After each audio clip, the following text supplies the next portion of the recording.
Maraming mga eskwelahan sa ating bansa, mga sangkay, ang napilitan pong pansamantala magsara dahil po sa init ng panahon.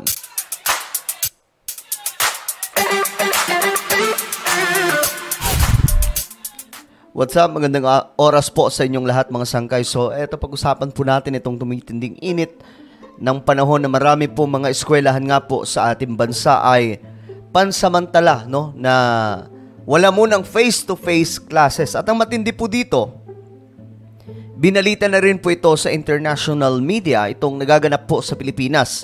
At para po sa inyong kaalaman, hindi lamang po ito sa Pilipinas nangyayari, maging sa Vietnam, Thailand, at marami pa pong mga bansa dito sa Asia ang talagang namang gumagapang ngayon dahil po sa sobrang init ng panahon. Anyway, bago tayo magpatuloy, paki-subscribe po muna yung ating YouTube channel. Ayan po, sa baba ng video na to makikita nyo po yung subscribe button. Pindutin nyo lamang po yan, tapos i-click nyo yung bell at i-click nyo po yung all. Sa mga nanonood po sa Facebook, huwag kalilimutan na i-follow ang ating Facebook page. Parami po tayo ng parami dito, mga sangka. Ayan po, 1.2 million subscribers na po tayo. No? Kaya naman kung hindi ka pa nakakapag-subscribe, alam mo na. Alright guys, eto nga po ang balita. Philippines heatwave. Ang tawag na po nila dito, mga sangkay, ay heatwave. Okay? Sa international, yan na po yung kanilang term na binabanggit. Kasi dito, mga sangkay, hindi pa po natin na, ewan ko, ang madalas nating na kikita yung heat index, no?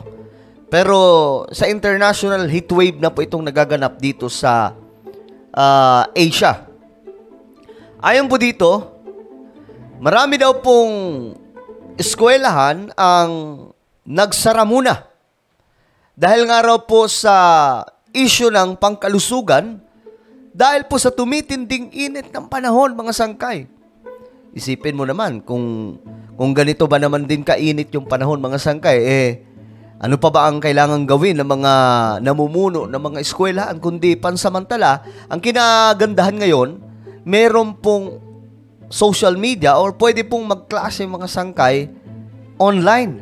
Yan po ang itinuro sa atin, mga sangkay, nung pandemic, no? Naalala nyo, nung pandemic, mga sangkay, lahat po ng klase ay ginawa po online.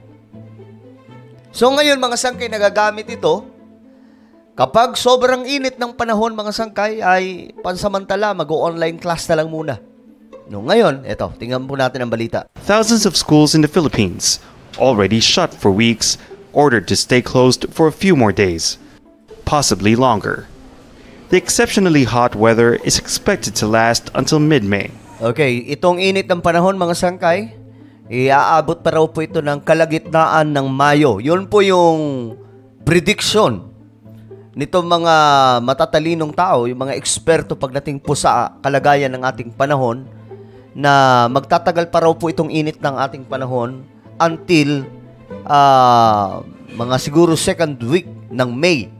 Kaya nga lang, mga sangkay, yan po ay, kumbaga, hula-hula pa lamang po kasi ngayon, ang kapansin-pansin po ay hindi na po ma-predict natin yung mga nagaganap na weather, no? Kung ano po ang sitwasyon ng panahon, hindi na po ma-predict. Minsan, mga sangkay, akala natin sobrang lakas na bagyo, yun yung declare ng Pag-asa, pero pagdating po ng bagyo, hindi naman pala ganun kalakas. Mayroon din naman malakas na bagyo, pero ang idineklara, mahina.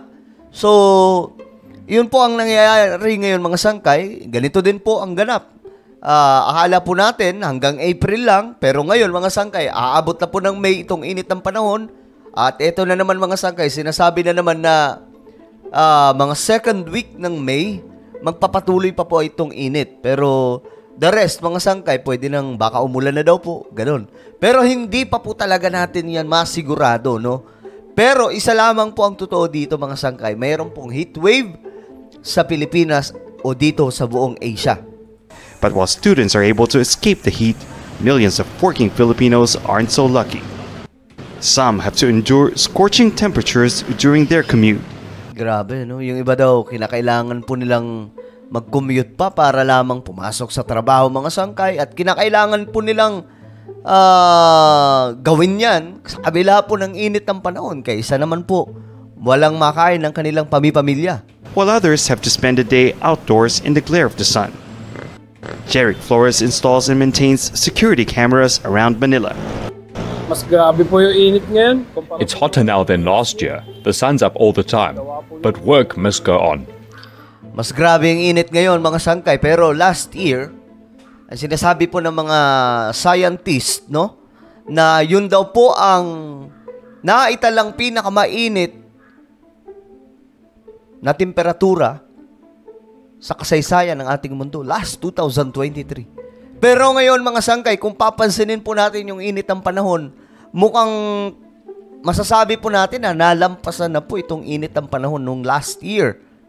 No, kasi last year mga sangkay, halos buong mundo po yun. Ang dami pong natuyong mga ilog, mga lawa at marami pa pong iba.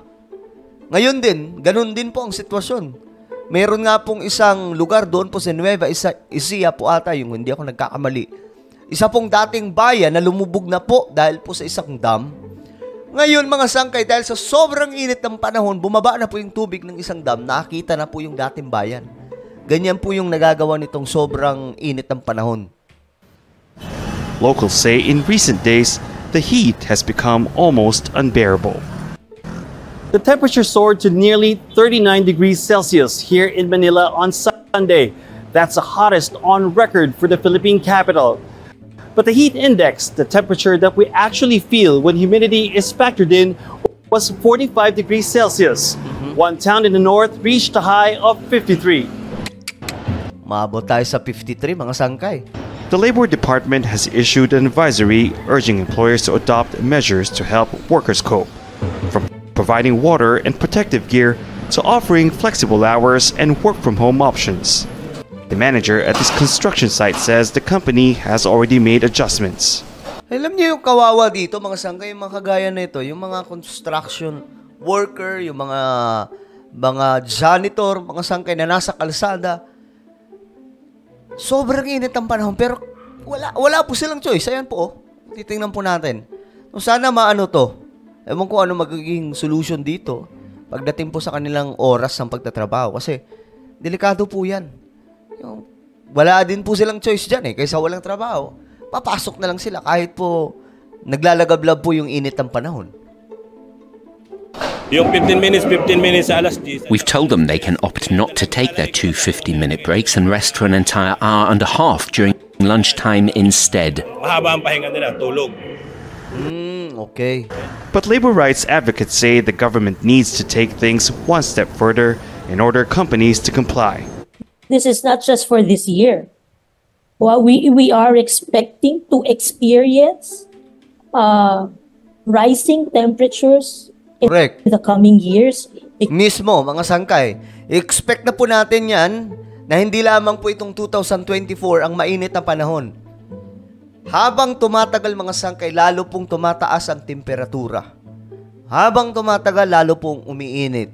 Habang tumatagal mga sangkay, papasok po tayo sa 2025, 2026, 27, 28. Mga sangkay, asahan na po natin na iinit. At iinit pa po ang panahon. Bakit? Dahil po sa climate change. Because of, the climate change. That's it, mga sangkay, di ba? Kasabi lamang po natin, iba talaga pag updated dito no? Alam po natin mga sangkay, yung mga nagaganap na ganito, na bunga po ito ng climate change. No? So yung mga masugid na subaybay dito ng mga solid sangkay, hindi po mangmang pagdating po sa usapin ng climate change. Ang rason kung bakit na mainit ang panahon ngayon dahil po sa climate change. At syempre may El Nino rin po tayo ngayon. Effects that are being felt across the region. In India's Jaipur, zoo animals are being fed ice cream and watermelons. Grabe. And in Thailand, about 30 people have died due to the extreme heat. The Philippines has also recorded several deaths, but by keeping Kita mo na, marami na po ang pumapanaw dahil po sa heat wave na ito. schools closed, authorities are hoping to limit further fatalities. Barnabilo, Al Jazeera. Okay, so ano po ang inyong komento nyo dyan, mga sangkay? Maraming pong mga eskwelahan ang pansamantala nag-close muna para po maiwasan ang mas delikadong sitwasyon sa maraming mga estudyante dahil po sa init ng panahon. Well, comment nyo po sa ibabang inyong mga opinion. Mayroon po akong isang YouTube channel, guys. Ito po ay Sangkay Revelation. Hanapin nyo na lamang po ito sa inyong mga YouTube. Okay? Type nyo lang Sangkay Revelation o di kaya makikita nyo po ito ngayon sa screen. I-click nyo po yung subscribe, i-click ang bell at i-click nyo po yung all, okay? So ako na po ay magpapaalam, mag-iingat po ang lahat. God bless everyone.